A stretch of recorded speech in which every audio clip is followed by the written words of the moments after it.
enjoyed it the few times we've, and I hope you're doing well and everything's going great in your world. Well, you know what? You always put the pressure on because then I'm like, what if this is the first time that he doesn't like it? What if I do something wrong? What if I put a toe out of line today and now all of a sudden I'm wrong side of Bernie Miklasz? What would I do then? I don't think you have to worry about that because I mean this. When people that don't work in our business, when they hear me or anyone refer to a colleague as like a total pro, that might seem like faint praise, but it's actually a high compliment. You are a total pro, Nate. Oh, well, I So, appreciate that, sir. Thank you very much. Let's talk about what we're going to talk about today. We'll have okay. Ed Smith joining us at the bottom of the hour to discuss NFL, former NFL tight end in his own right. And I think we're going to talk some college football playoff, I imagine, as well. That'll get underway this evening and then into, well, I guess it's already underway, but the quarterfinals will get underway this evening and then into tomorrow with the rest of them going as well. And let's start with a little Cardinals conversation, though, because we did some of this. I did some of this last night with Kevin Wheeler and Matt Pauley, and we were talking about a few things Cardinals related, including the MLB pipeline rankings getting updated and kind of the Cardinals investment in that system. But I think I want to skip to maybe a testier topic that we touched on more briefly, which was where the Cardinals are in, not so much in payroll right now, because we all know that they're sort of in a rebuilding period. Whether they want to call it a rebuild or not is not my concern. That's what they're doing right now. And as a result, that payroll number is going to dip, and they have very, very little money committed for next year. Technically, I mean, this is sort of misleading because arbitration and all that, but technically they don't have any dollars committed after the 2026 season, or after the 2027 season, I should say, right now. Do you think, on a big picture level, whether it takes 2 years or 4 years or 6 years, whatever it is, when the Cardinals are back into a position where they feel they've built out this young core such that they can contend for Central Division championships and contend for pennants and World Series again, do you think we're still going to see the appetite from this ownership group to get that payroll number, not just on the right side of 15, but even flirting again with that 8, 9, 10 range in baseball where they were for a while? Yeah, I've known Bill DeWitt for 30, 31 years now, pardon me. And I know that he's not always the most popular guy among Cardinals fans. However, while having criticized Bill DeWitt for sort of letting things slide when it could have been avoided, I haven't hesitated to do that frequently, actually. I also never lose sight of the bigger picture. Under his stewardship, under his guidance, over the last 30 seasons of baseball, they've been a top 5 franchise. And the facts support that. In other words, there's no pushback on that. They went off track and now they got to fix it. And they got to fix it by rebuilding instead of staying in the middle or sliding more in reverse. The only way they're going to go forward is to start to draft and develop players again, which will help their payroll efficiency because they're never going to be up there in the top 5 with the teams that throw money around like crazy. They're not going to be one of those teams. But even in the last 10 years, where the Cardinals, from 2016 through 2025, they've won 4 postseason games. They're no longer even a factor on the postseason stage. But over those 10 years, they had a top 10 payroll 5 times, and they were 11th another time, and they had an above average payroll in 8 of the 10 years. And then the one that was really low was last year because that's when the unofficial rebuild started. So I had to lay that background so you know where I'm coming from. But when Bill DeWitt hired Chaim Bloom and they announced it when he, took over as president of baseball operations at the end of this past season, I got a call from Bill DeWitt, just wanted to talk about a lot of things. And, he was talking about how excited he was because they're going to get back to their roots of player development, which has always been a big, big, big deal with Bill DeWitt. They let that part slide, though. That's on him. And I'll repeat something. I think I've said this on KMOX, but I think it's really worth repeating. Bill DeWitt's never mislead me. When he tells me this is what he wants to do, I believe him because he's never what's the word? He's never, intentionally misled me, like telling me one thing and he has no intention of backing that up. He's got 30 years of credibility with me in terms of our personal dealings and what he tells me. I said, listen, I know you love, the draft and player development. And, that's why you brought in Jeff Luhnow in the early aughts. And that's why the Cardinals then went on to have this incredible run of success, because they got back to their draft and player development roots. I said, and Chaim Bloom's got the great background for that, considering what he did in Tampa Bay and also with the Red Sox. He took the farm system when he went there. It was near the bottom of the majors, and when he left there, it was starting to rise toward the top 10 in the majors. And this past year, a lot of the guys he drafted made the Red Sox a top 5 farm system. And he said, yeah. He said, but let me stop you there. He said, the Cardinals have always been about stars. I want stars. You look at what I've done in 30 years here. We have always had star players. It's really important for the Cardinals to do that. And he said, right now, we're hoping, we're developing. We've got some stars in development. We'll see. But if we get this farm system rolling again, and we do develop stars under Chaim Bloom, the guys that we think can carry us into this great future, we're not going to be like Tampa Bay. We're not going to let them walk away. We want to keep our stars, and that's going to cost some money. But he was making the point, now's not the time to spend money. The time to spend money is when you're getting close to where you can contend again. And if you're managing your money right, and, even if you rank 20th or 23rd or 24th in payroll, so what? Because you want to leave a lot of space open on your payroll for when you want to go out and aggressively do some things. So listen, if that turns out to be false, well, then that'll be the first time Bill DeWitt ever misled me. But I don't think it's going to happen. I think that's a really good point that you make. And it's good to hear. I think people will really enjoy hearing him say, we're about having star players, right? Because I think there's a perception that has started to sort of percolate out there in the last several years that the Cardinals do want to play this true kind of money ball. And I think money ball is that sort of word that can be used in two ways in baseball now, right? Sometimes it's complimentary when a team is doing well and finding bargains, and sometimes it's derogatory when a team is putting out a roster of kind of square pegs in round holes, if you will, and trying to shop in the wrong bargain bin.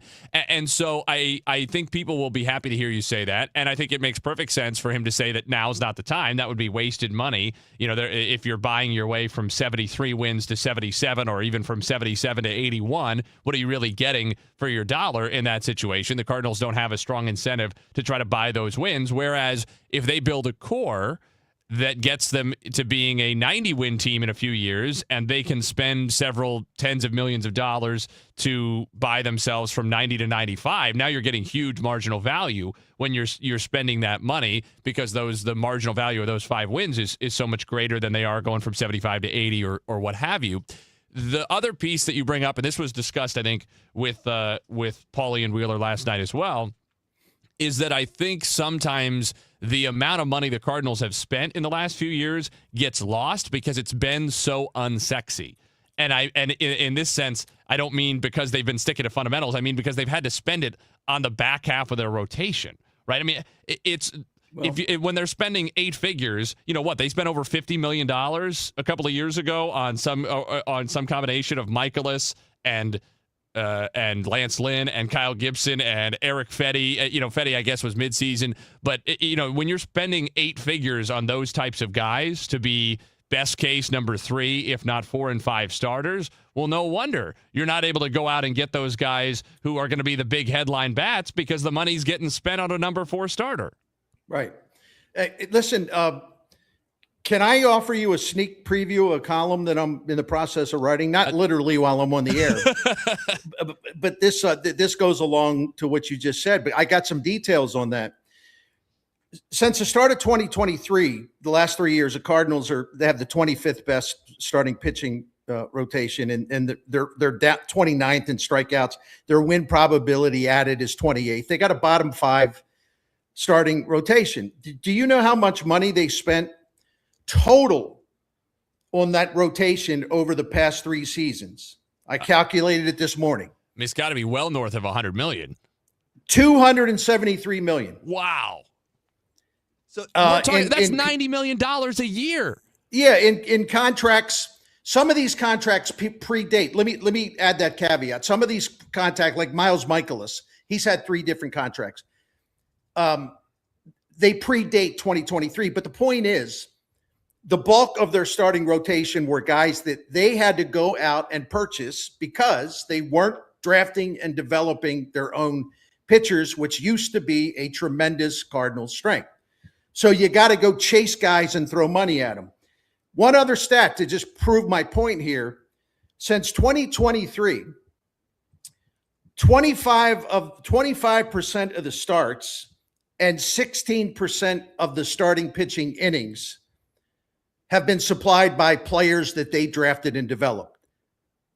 The other 75% of the starts and the other 84% of the innings were provided by guys, veterans that they had to pay a lot of money to. So that's why, the old fella here is always confused when I hear fans complain about payroll or all this stuff, this player development stuff, they're just being cheap. They're being cheap. I'm thinking maybe Bill DeWitt and John Mozeliak and certainly Chaim Bloom, I think they would have preferred to have a thriving player development system where they're growing their own starting pitchers so they don't have to throw money away on mediocre starters. Yeah, those numbers really underscore the problem the Cardinals are dealing with. Because if you just think about 273 million? Is that the number you gave? 283? Yeah. 273 million. So that's $91 million a year over the last 3 years. Imagine that the Cardinals could fill just the 4 and 5 spots in their rotation with guys who were on controllable pre-arb, rookie scale deals. And let's say you're paying roughly $1 million a year for those guys, give or take. No, all you're doing is knocking $2 million a year off of that. You're going from $91 million down to $89 million. And now instead of having to fill 5 spots in your rotation, you only have to fill 3. In theory, the Cardinals could have spent, if they had just 2 guys to fill the 4 and 5 spots who were on those rookie scale deals pre-arbitration, they, in theory, could have spent $30 million roughly per rotation spot per year on their top 3 pitchers. You got Sonny Gray was making 25. So in theory, you could have gone out and gotten 2 other Sonny Grays or even higher level than that to fill the remaining 2 spots in the rotation and spent the same amount of money. And that's, it's exactly what you're talking about, that it's not a question so much for those, especially the 23 and 24 teams and their payrolls. It's not so much a question of the raw dollars they were spending.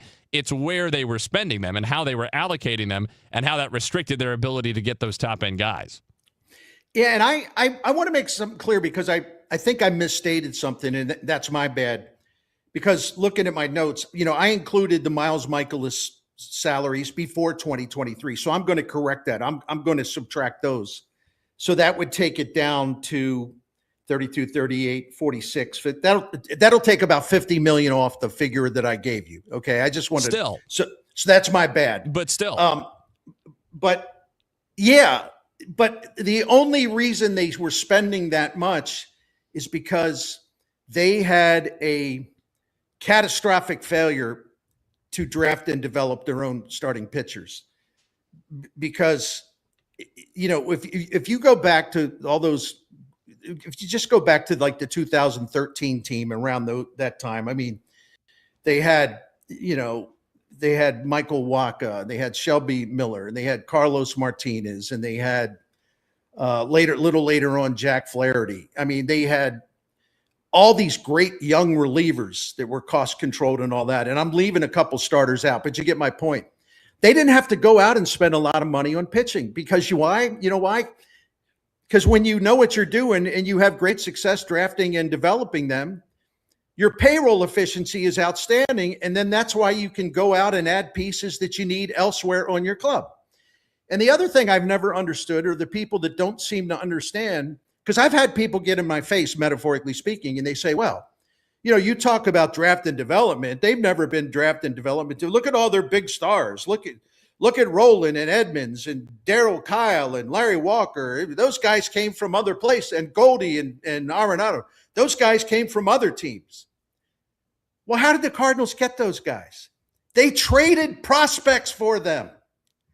That's the whole point of having a lot of prospects, because they'll either help you win or you will flip them to get guys that will help you win.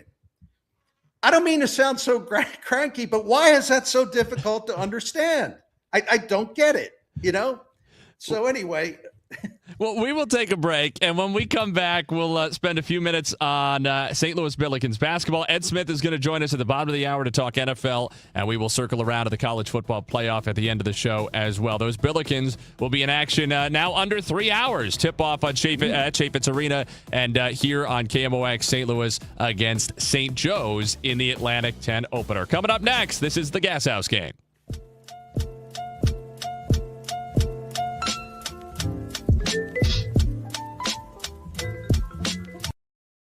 Present 100 years of KMOX. Ladies and gentlemen, His Holiness Pope John Paul II. There, when St. Louis celebrated. We greet you and we thank you. For 20 years, you have lifted our spirits and touched our hearts. There was much excitement in St. Louis during the recent baseball season. Picked any other state or country to go to, and we picked our city. I will always remember St. Louis. I will remember all of you. God bless St. Louis. God bless America. There for every headline, every heartbreak, every heartbeat. KMOX, the voice of St. Louis. Brought to you by St. Louis Public Library, St. Louis's original search engine. Let's ring in the new year by finally checking off something that actually matters. Your old videotapes and photos are fading more every year. VCRs are disappearing, and the clock is ticking to save your family's most important memories. Hi, I'm Adam Baselogger. And I'm Nick Mako. We started Legacy Box to help you preserve your memories by converting all your videotapes, photos, and film reels into digital files. And this year, it's easier than ever. Introducing our biggest kit yet, able to hold up to 80 videotapes or film reels or 2,000 photos. It's perfect for big collections. You can even send in old DVDs, memory cards, flip phones, or early generation iPhones. Legacy Box is truly the easiest New Year's resolution you'll ever keep. Just fill your box and send it in. As the world's largest digitizer of home movies and photos, all work is done in the U.S., and we're trusted by over 1 million families. Start the new year right by rescuing the moments you haven't watched in years. Go to legacybox.com/radio for an incredible 55% off. That's legacybox.com/radio for 55% off. Okay, we've got the chips, the fancy cheese, the sparkling cider. Oh, and I need to fill up the tank on the way home. Look at the cart. We haven't even hit midnight yet, and you're already blowing your save money resolution for next year. I'm not blowing it. I'm being smart. I'm using Upside. Upside? That cash back app? Exactly. I just claimed an offer, and just like that, I'm getting cash back on all these groceries. And I'll do the same at the gas station. It's how I earned an extra $250 this year. Wait, $250? Yep, that's extra cash I can cash out to my bank or throw onto gift cards to my favorite spots. Download the free Upside app and start earning cash back now. Use promo code POP10 for a $10 bonus on your first grocery purchase. That's promo code POP10. Make your resolution easy this year. Download the free Upside app today and use promo code POP10 for an extra $10 bonus on your first purchase. Offers vary by user and location at participating merchants. Go to upside.com for terms and conditions.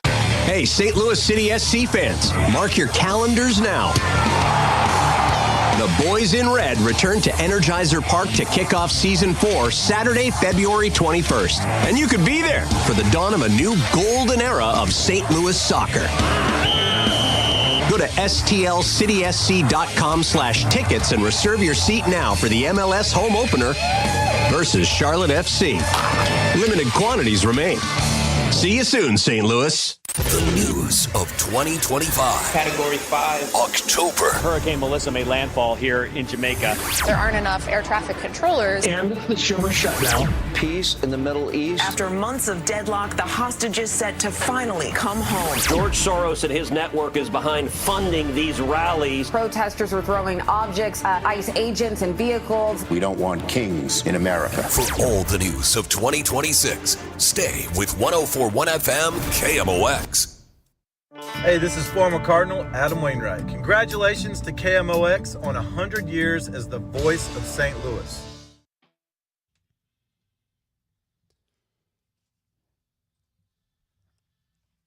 That sound means St. Louis Billikens basketball is almost here, just about 2.5 hours. In fact, under 2.5 hours from airtime, 2:45, we will have Rammer and Earl with a call from Chaifetz Arena, what should be a sold-out or very nearly sold-out Chaifetz Arena for the Atlantic 10 opener between the St. Louis Billikens and the St. Joseph's Hawks, who are in the middle of just a weird season. It's been a weird half decade for that. That program's just been in a weird place since letting Phil Martelli go, which is probably just how it goes when you move on from a coach who's so associated with the program the way he was for such a long period of time. Nate Gatter, Bernie Miklasz with you on the Gashouse Gang. We will have Ed Smith, former NFL tight end, joining us to talk all things NFL in just a few minutes at the bottom of this hour. But before we get to that, Bernie, just your thoughts on what we've seen from just a one-loss Billikens team through non-conference and now getting into the A-10. Well, first of all, I thought they played a really solid non-conference schedule. Like you contrast it to Mizzou, for example, where the strength Mizzou of schedule. played one of the 5 worst in the country. Yeah, they played no one basically, except they had a win over Minnesota. If you look at SLU, though, I think it was a pretty ambitious non-conference schedule, and they came through it looking really, really good. And I was looking at the NCAA net rankings, and it's really something to see the Billikens, rated 30th in the country as they entered conference play. That's a really, really good spot for them. They haven't been there in a long time. And I'm not saying that what I'm about to say next to pick on Mizzou. I'm not doing that. But Mizzou is 92nd in the NCAA net ratings, and and SLU's got some solid wins. Illinois is the best. They're number 10, but for SLU to be tucked in there at 30. And if you go by the Ken Pom projections, he's got them winning this game against St. Joe by 19 points. I hope he's right. 96% chance to win. But what I like about SLU is just their good all-around play. They're scoring 1/3 of their points on threes. They're scoring 45 or so percent of their points on twos. They're scoring 21 or so percent of their points on free throws. They're just so well-rounded. They do a really good job. If you look at like where they rated in adjusted efficiency offensively in the nation, they're 54th, which is great because there's like well over 300 teams we're talking about. But then you look at their defensive efficiency, they're 43rd. So they're basically top 50 in both offense and defense. And they can shoot the ball great. They're 12th in the nation in effective field goal percentage, but they're also great at defending because their opponents, the Billikens rank 8th in terms of their opponents' effective field goal percentage. So it's all there. It's all there. And it's just a matter of taking this into conference play and sort of repeating what we've seen so far, at least as much as they can. But they are a delightful team to watch. They are deep. They're in the top 50 in the nation, which is good in terms of bench minutes. Josh Schertz has shown what he can do in putting a roster together because they've taken a big step in his second year there. And I'm excited by what's to come. It's a bigger conversation than what we have time for right now, but the Mizzou-SLU contrast and the scheduling conversation is worth having because it indicates all sides of this issue in college basketball right now, which is schools like Missouri not wanting to schedule really tough in the early part of their non-conference, not wanting to play those quad 2 type of games or what they think will be quad 2 type of games by the end of the year. And as a result, the teams that everybody expects to be quad 2 type of games, like the Billikens, have a tough time finding any high majors that will play them anytime, anywhere. We'll take a break. Ed Smith with us to talk NFL after this on KMOX. For 100 years, you've welcomed KMOX into your cars, your kitchens, and your daily routines. You've trusted us through breaking news, championship celebrations, and the stories that shaped our city. You've listened during moments of joy and leaned on us when times were uncertain. From overnight shifts to early mornings, from one generation to the next, you've made KMOX part of your life. From everyone at KMOX, thank you, St. Louis, for 100 unforgettable years. KMOX, the voice of St. Louis. Wesley Financial Group is not a law firm. I'm Chuck McDowell, founder of Wesley Financial Group. Did you buy a timeshare because they told you it was a great investment? That's a lie. Most timeshares can be bought online for $1. To find out what your timeshare is worth and to cancel it, call us today and we'll send you our timeshare exit kit free with all your options for cancellation. Call Wesley for your free exit info guide. 800-939-1441. That's 800-939-1441. Now, KMOX weather from the Saliga Heating and Cooling Weather Desk. It's 40 degrees downtown at the Arch, high of 43 expected this afternoon. It says times of clouds and sun. I don't know what you take away from that, but I'm doing the best that I can here. Times of clouds and sun and a high of 43. Tomorrow, partly sunny to start 2026, high of 38.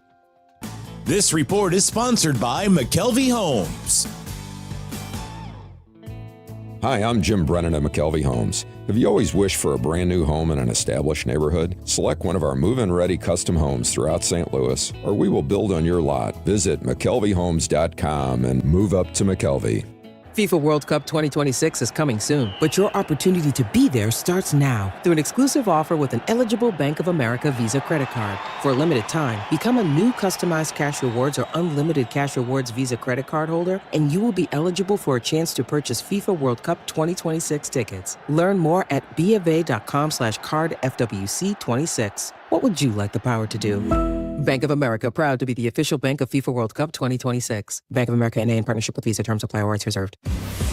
What's up, everybody? I'm Nick Costos, and watching sports isn't a hobby, it's a lifestyle. And my show is not a job, it's a passion. From the NFL playoffs to the NBA and everything in between, celebrate sports with me every day on You Better You Bet from 9 a.m. to noon Eastern. Download the Odyssey app now and listen to Westwood One Sports from anywhere. It's You Better You Bet with me, Nick Costos, live and interactive Monday through Friday, 9 a.m. to noon Eastern, presented by BetMGM. This is Corey from Air Comfort Service Heating, Cooling, and Insulation. There's never a good time for your heating system to stop working. If yours does, no matter what time or day, Air Comfort Service offers 24/7 emergency HVAC service. Contact our award-winning team for 5-star heating service and stay in your comfort zone. For heating and 24/7 emergency service, contact Air Comfort Service Heating, Cooling, and Insulation at aircomfortservice.com. That's aircomfortservice.com. SNL Coin. We buy gold and silver coins, silver and gold jewelry. Also buying gold-filled and silver plates. Before you sell, call SNL. 314-544-3600. 314-544-3600. SNL Coin. Retiring soon? Get the information you need by joining Kyle Jones and Matt Allgeier of Fira Capital Management for Your Retirement Highway, Sunday mornings at 9:30. Investment advisory services made available through Pine Ridge Advisors, LLC, a registered investment advisor. Securities made available through AE Financial Services, LLC, member FINRA and SIPC. Today, it's men's Billikens basketball as they face St. Joseph's. Pre-game 2:45, tip at 3 on your home for Billikens basketball. 104.1 FM KMOX.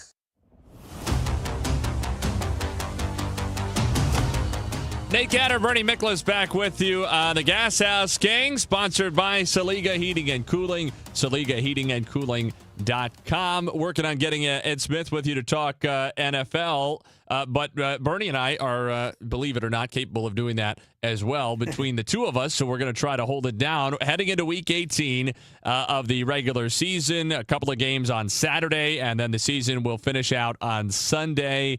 Some seeding implications still to shake out. Really, 2 playoff spots up for grabs at this point, or 2 division championships up for grabs. Panthers and the Buccaneers will play each other on Saturday. You can hear that game on KMOX Saturday afternoon. And then Sunday night, the Ravens and the Steelers. In both of those, the winner will win the division and will get a home playoff game, and the loser will be out of the playoffs. Then there's the Seahawks 49ers game on Saturday night. That's going to decide the number 1 seed in the NFC. Bernie, it feels like the conversation in the NFL is not dissimilar to the conversation we're going to have later on at the end of the hour about college football this year, which is it's just more open than what we've come to expect the last several seasons. Obviously, the biggest piece of that is Kansas City being out of the playoffs, but there's also no Cincinnati, and there's also no Detroit. So that works perfectly for a place to set up. Ed Smith, who is with us now, former NFL tight end, has the very rare distinction of having played in the NFL without playing college football because of his time spent playing in minor league baseball, and now has been hosting the Easy Sports Talk Show in Phoenix for quite some time now. Ed, thanks for being with us. Gentlemen, thank you for having me, and happy holidays, everybody. Happy holidays to you too. as well. Let's start with what I was just talking to Bernie about, how this feels like the most open NFL postseason that we have had in a long time, in large part because of no Chiefs. But, you can go down the list of playoff teams and top contending teams from recent years, whether it was last year or before, with Cincinnati, Detroit, even Washington last year making the NFC Championship game, and all of them are on the outside looking in this year as well. How do you evaluate such an open chase for the Super Bowl? This year is anybody's game, man. I've been in so many confidence pools and different things all through the years, and I've never had a struggle like this year picking a consistent team from one week to the next, and it's just, and I know they want parity in the league. This is definitely the ultimate sign of parity right here. And this is our first, opportunity, or first time in a long time without any Chiefs in there. Possibility you might even not have the Ravens. Obviously, Cincinnati didn't make it, so you got some top-tier quarterbacks that are going to be sitting home, but then you got some surprises, how well Seattle's done. The San Francisco's battled through injury. You've got the Carolina Panthers that have a chance to get into the playoffs. So I mean, it's anybody's game from week one all the way through to this point. But even more so because you never know what you're going to get with some of these matchups. Who might have home field advantage? Who might not have home field advantage? Because it really is not going to matter because the other team might have more talent. So, man, all I can say is just buckle up because it's going to get even crazier down this stretch going into February. Ed, I was studying, or no, I shouldn't say studying. It makes me sound highfalutin. I was just looking at some numbers this morning about like which teams in each conference, have the highest percentage of probability of winning the conference. And you got, Denver, New England, Jacksonville, Buffalo, Houston, the AFC, Seattle, San Francisco, Chicago, Philly, and the Rams in the NFC. Now, here's the question. I had to set the table for you. Who do you think in each conference is the most complete team? And that's assuming that they can play their all-around game when they're getting into the thick of it in the postseason. Who are the two most complete teams, one from each conference? It's crazy to say because we just saw the Rams get their, get their lunch money taken by Atlanta of all teams this past week.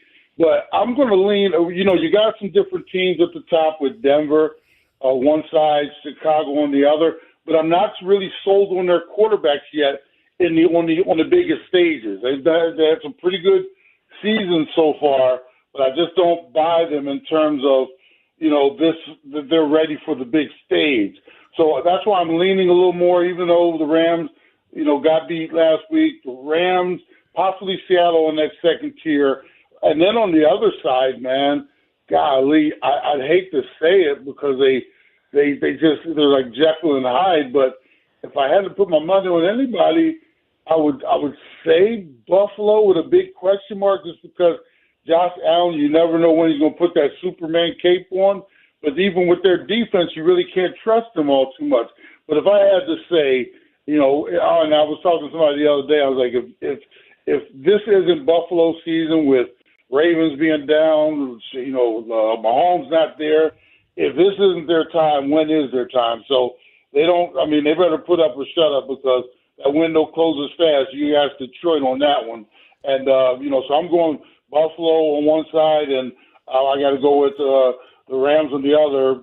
Sneakily, the Eagles maybe in the back door there, but they've been playing so inconsistently all year. I don't have much faith in him making a long run. You know, Ed, you talk about Buffalo and how you don't have a ton of faith in their defense, and that makes sense. My other thought is, especially if we get at some point a third matchup in the playoffs between New England and Buffalo, that you might really see on full display the Stephon Diggs effect in what he does for the Patriots, but more importantly, what the Buffalo Bills just don't have, which is that A-list kind of alpha perimeter guy who Josh Allen can rely on, because when they have fallen behind in games, they have not looked comfortable. If they can't dictate with James Cook and the running game and play off of that, the Josh Allen drop back and run around for 10 seconds until somebody gets open is only so sustainable. Yeah, and he's actually, teams are starting to get a little bit of a read on that too. And there have been a couple instances where even Superman looks a little confused. And I'm not saying confused where he doesn't know, what exactly what's going on out there, but he looks like they've gotten some answers for him from time to time. There's no excuse for Buffalo to be shut out at home last week against the Eagles, but somehow they figured it out. And if not for a late surge, the game wouldn't even been as competitive as it was down the stretch. But and that's the one thing, and you gentlemen know this, the one thing about the playoffs is you don't have a chance. Like if you have one of those laying egg games, you don't have a chance to come back next week. And that's what scares me about a team like Buffalo, because as potent as they are, all it takes is for another performance like that, and they're packing their bags up for the year. And consistency is what it's all about once you get to these playoffs, and Buffalo definitely hasn't done it. And offensively, they look, scatterbrained sometimes because they don't have that go-to guy outside of Cook or Allen. So, it's a crapshoot. With New England and like I said, even with Denver, the only thing I'm hesitant about is these young quarterbacks, they play so great during the regular season, but I've been there, in my limited time in the NFL. I know how everything changes once you get to the postseason, and the nerves and everything does ratchet up. And that's the one thing I worry about with those younger quarterbacks, because Allen has been there before. But, as I mentioned, like I said, all it takes is one slip of the lip, and, the Buffalo could be gone. Ed, let's talk about, it's an interesting game on Sunday night in Pittsburgh, the Ravens and the Steelers. We have all this, like you just alluded to it, my friend. You have all these up-and-coming teams that haven't been on that big postseason stage for a while to where they go far. And you also have, like you alluded to, all these young quarterbacks. Then you have the Ravens and the Steelers. Whoever wins the game in Pittsburgh goes to the playoffs, wins the division. The loser gets booted out and goes home. You got Aaron Rodgers versus Lamar Jackson, because he's expected to play Lamar. Harbaugh's getting all kinds of grief in Baltimore. People are saying he's been there too long. Nobody needs me to tell him. Mike Tomlin, despite having a really consistent career, he's under fire in Pittsburgh. So I couldn't believe some of the stuff they were writing about him after they lost to Cleveland. Anyway, sorry to be long-winded, man. Who you got in this game? Who comes out of there with a dub? Man, this is a tough one. I got to go Pittsburgh only because they're at home in this one. And then the whole thing with Lamar, something has just looked off all year long. And he just, I don't know whether it's injury or just, I don't know whether he's not fully engaged or whatever it is.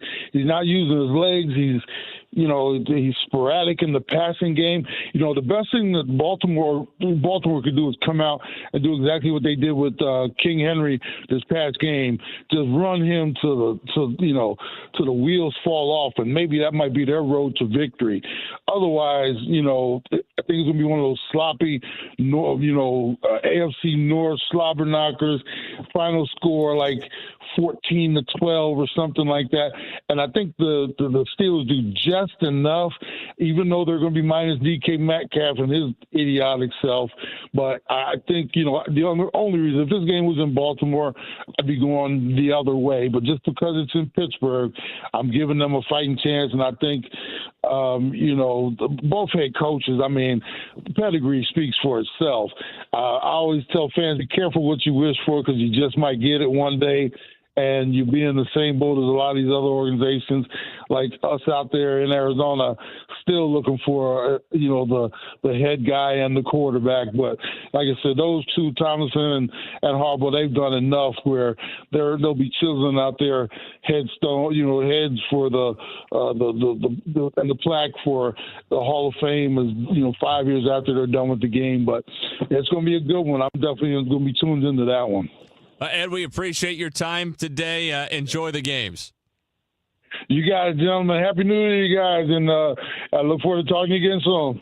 Ed Smith, host of the Easy Sports Talk Show in Phoenix and former NFL tight end, joining us here on the Gashouse Gang. We'll take a break. College football playoff talk after this on KMOX. Been about a month now that FanDuel Sportsbook has been rolling in the state of Missouri, and man, has it been so much fun to finally have it at our fingertips right here in the state. And they have a fantastic offer for newcomers. Check this out.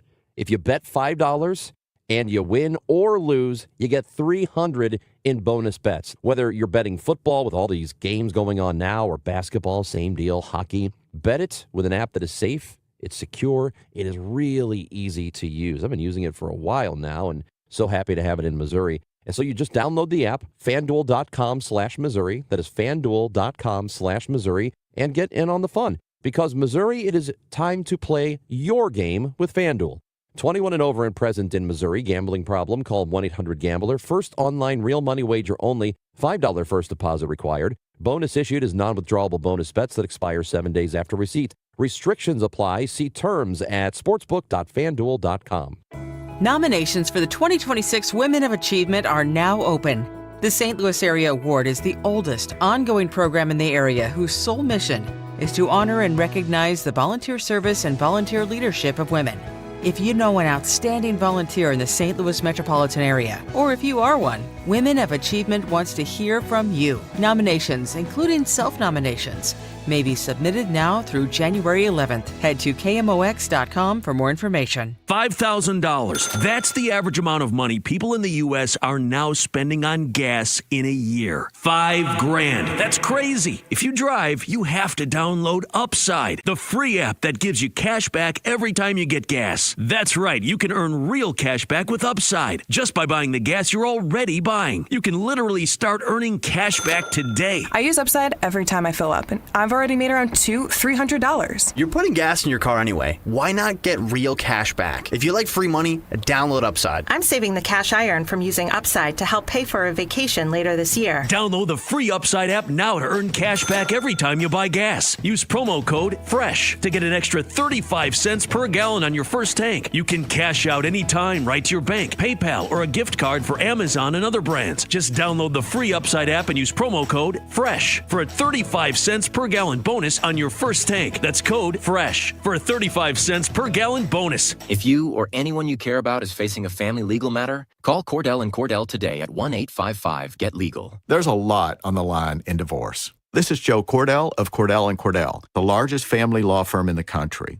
with over 35 years of helping clients navigate divorce. But being big doesn't mean less personal or less local. Our attorneys live and work in your community, and as neighbors, they understand the challenges your families face. Divorce touches all areas of your life: your home, savings, retirement, and of course, kids. So when you find yourself facing divorce, you need a partner you can count on. If you or anyone you care about is facing divorce, contact Cordell & Cordell today. With over 100,000 clients served, we understand the challenges you're facing on a personal level. Call Cordell & Cordell today at 1-855-GET-LEGAL. That's 1-855-GET-LEGAL. The choice of a lawyer is an important decision and should not be based solely upon advertisements. 600 Kelwood, St. Louis. St. Louis City SC is teaming up again with Enterprise to salute the people who make our city shine bright. The Exceptional Neighbor program presented by Enterprise is back, and now you can help us find the class of 2026. Nominate your friend, coworker, or anyone who's going above and beyond for the STL region, and they could be featured on the pitch during halftime.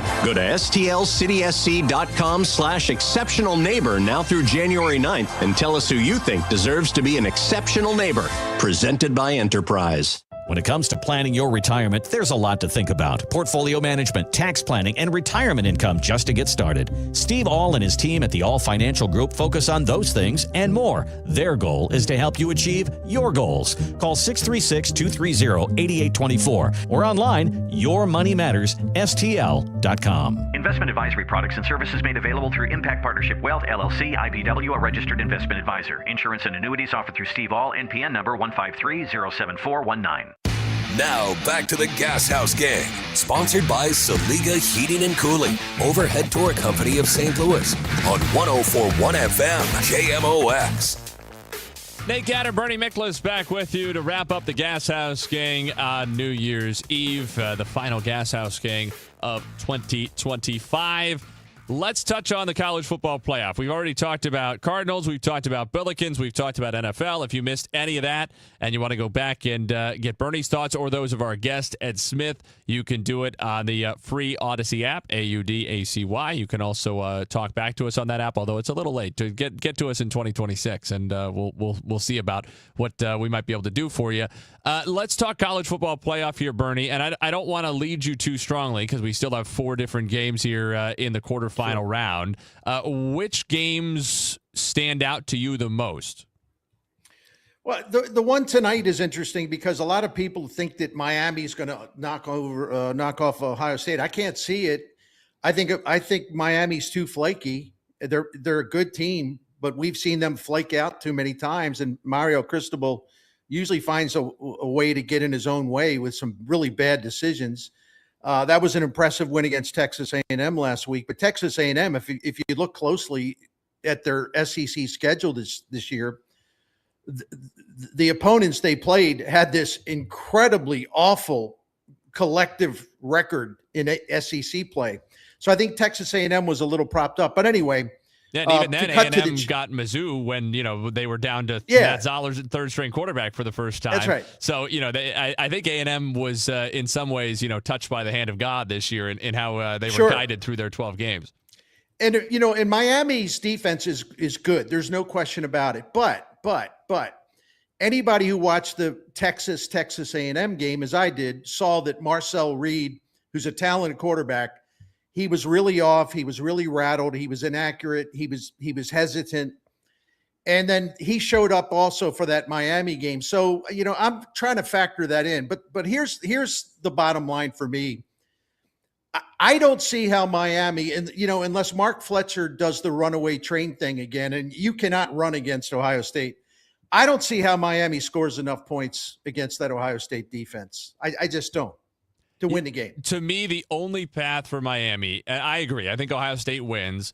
We were talking about it last night. I said I don't think it's a foregone conclusion. I'm a little surprised the number is as big as it is. Last I saw it was 9.5. Right. Ohio State was favored. Just because Miami does have that great pass rush, and although Julian Sanders had a really good year, he's still a young quarterback on a big stage, and he has often put up those great numbers from a very clean pocket, throwing to receivers who are wide open. Mm-hmm. I did the Ohio State-Illinois game. I'm not sure. There were so many NFL scouts there, and I'm not sure they got a single thing from watching Jeremiah Smith because the Illinois defensive backs were so clearly not on his level. He was separating from them like they were high schoolers, and what was the point of even doing this, right? He ran a fade route from the 1-yard line and had 5 yards of separation in the end zone. How is that even possible? So, again, it's not to take away from what Julian Sand has done. He's looked very comfortable in command of that offense. But if Miami can get pressure on him and cover even a little bit in combination and make him uncomfortable, make him operate in a muddy pocket, maybe you have some hope of, first of all, keeping their scoring down, and second of all, more importantly, forcing a couple of turnovers. Because to your point, I think Miami's going to have to, they don't necessarily have to score on defense, but they have to generate points from their defense, whether that's creating great field position through some negative plays or most likely from winning the turnover margin, probably by at least 2. And there's some real strong, I always look at this, there's some really strong betting trends from an analytical standpoint that really support Ohio State.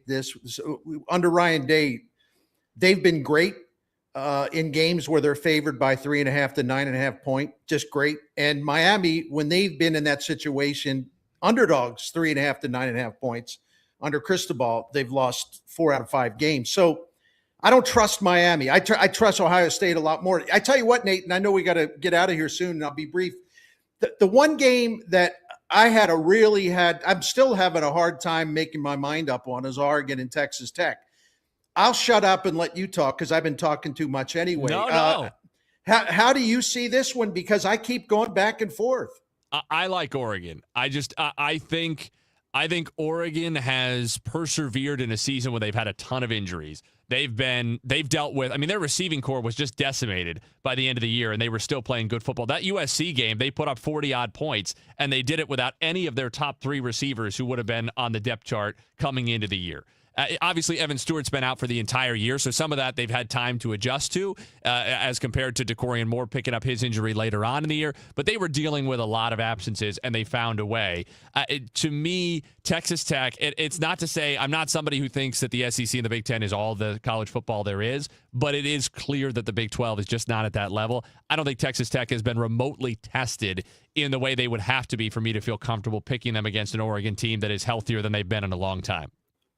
I agree with that. And let me throw a stat at you that I think is, when I saw this, I went, whoa, Texas Tech's offense is not good on early downs. And that's against, Big 12 teams where there's not exactly menacing defenses. But Texas Tech ranks 119th among FBS teams in average third down distance of 7.66 yards. And if you think about that, if they're setting up against Oregon 3rd and 7, 3rd and 8, 3rd and 6.5 all night or all day, that's big time trouble. I think their quarterback's good. He's not as good as Oregon's quarterback, that's for sure. So if Texas Tech is playing behind the sticks and putting themselves in 3rd and longs, forget about it. It ain't going to happen. The one other thing I'll say, and I agree, but the one other thing I'll say about Texas Tech's quarterback is that he is undersized. And I think that's the sort of thing, for the same reason you worry about it most of all jumping from college to the NFL, you worry about it a little bit too, jumping from playing Big 12 competition to playing Oregon's caliber of competition at the top end of the Big 10, because there's just a different level of size and athleticism on that defensive front. I would expect him to have at least a few passes batted down. And in a game like, if it is close, a couple of those third down passes batted down that create stops, and that can be enough to have real marginal value. Obviously, Alabama and Indiana will get a lot of attention around the St. Louis area as well, as will Ole Miss and what they can do against Georgia without Lane Kiffin after blowing out Tulane. That'll do it for Gashouse Gang in 2025. Bernie, thanks so much. I enjoyed working with you, Nate. Happy New Year to you, my friend. For Bernie Miklas, producer Matt Pajeski, Nate Gatter saying so long. Stay with us on KMOX.